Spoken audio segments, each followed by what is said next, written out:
ये नाही हो जाएगा ना मराठी. आई ती आईच असते, जगण्याला अर्थ देते. आई ती आईच असते, न कळणाऱ्या गोष्टीचा अर्थ सांगते.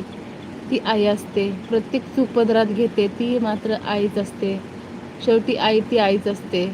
आई म्हणजे फक्त एक शब्द नाही, तर आई म्हणजे आपल्या आयुष्याची सर्वात मोठी ताकद असते. आपल्या प्रत्येक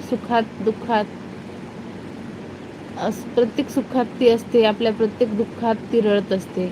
आपण कितीही मोठे झालो तरी आपण तिच्यासाठी लहानच असतो. शेवटी आई ती आईच असते. अरे वा, एकच नंबर. लय भारी, लय छान दिले, लय छान, खूपच छान, खूप छान. मनानं लिहिली का? पुढचं वाच, पुढचं काय आता?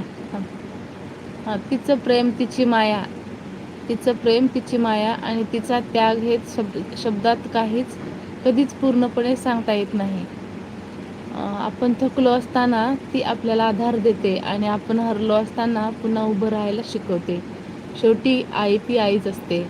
जगात कोणीही साथ सोडली तरी आई कधीच आपली साथ सोडत नाही. म्हणूनच आई म्हणजे आपल्या आयुष्याचं खरं सुख असते. सुख, शांती आणि खरं प्रेम असते. परत एकदा सांगते, आई ती आईच असते. आणि खाली लिहायचं फक्त माझ्या आईसाठी.